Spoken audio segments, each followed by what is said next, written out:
Hello, everyone. My topic today: retailers no longer benefit from cruise tourism. Last month, my wife Monica and I spent a most enjoyable week in Curacao. From the balcony of our hotel room, we looked out past the 5 o'clock somewhere bar to the dock, where majestic cruise liners inched ever so slowly up to the pier under the watchful eyes of the crew of a little pilot boat. There they were tied up securely, bow and stern. A short while later, a doorway was opened in the side of the vessel, the gangway was lowered, and the first passengers appeared, ambling their way past the bar to the shops and cafes nearby.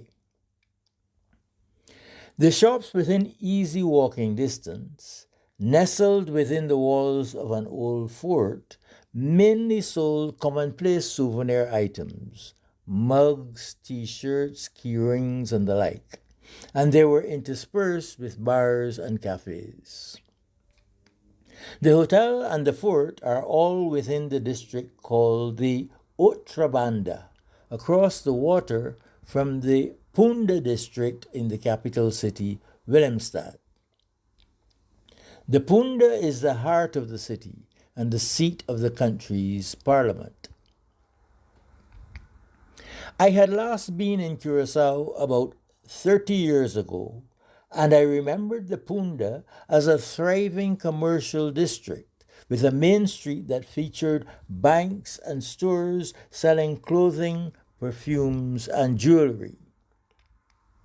It was a mecca for tourists, most of whom arrived on cruise ships. We therefore looked forward to walking across the Swinging Old Lady, Willemstad's world-famous floating pontoon bridge, to browse the shops of the Punda district. Alas, they are no more. The main street is now a shadow of past glory.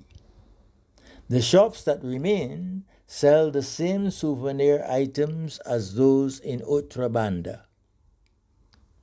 We did find one shop that sells exclusively local made craft items, the only place we were able to purchase unique gift items. The disappearance of a bustling onshore duty-free commercial street fueled by the passengers from visiting cruise ships is a phenomenon that may also be observed in Bridgetown, the capital of Barbados.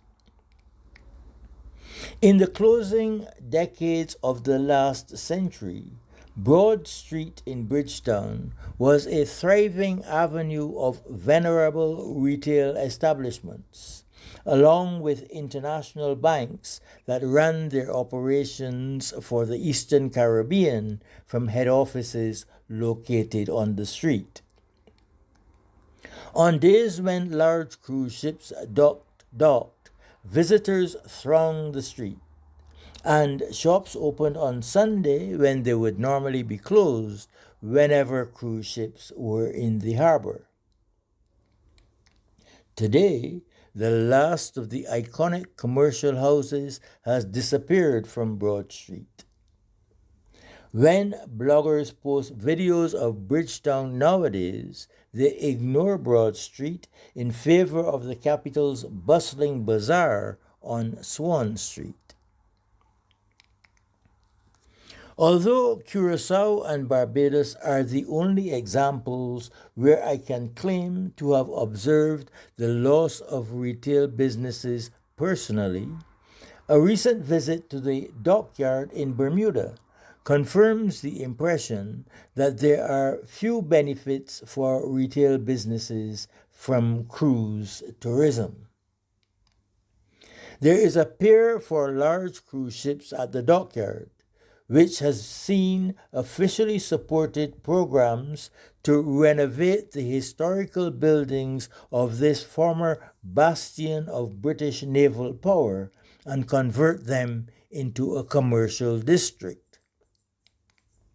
However, when we visited, the streets were quiet and the shops mostly empty, in spite of the nearby presence of large cruise ships.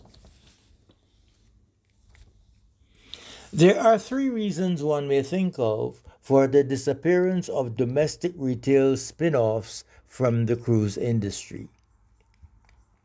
Firstly, the much larger cruise ships that have become the norm in the 21st century all provide on-board shopping, featuring many of the brands which were formerly only available to those passengers who disembarked. Secondly, as cruising has become more affordable, the average cruise passenger is no longer interested in duty-free purchases of jewelry and personal and household items. The typical purchase is an inexpensive souvenir, displaying local scenes and symbols but imported from far away. The third related factor is that local producers cannot match the prices of the imported items.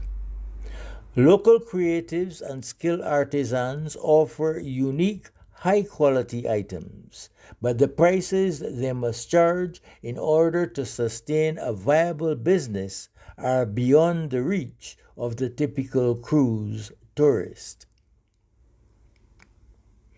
This change in circumstances suggests a need for Caribbean governments, policymakers, and research institutions to provide the public with new accounting of the net benefits to the economies of host countries from cruise tourism. The assumption that there is a positive net balance may now be called into question. Thank you and good day.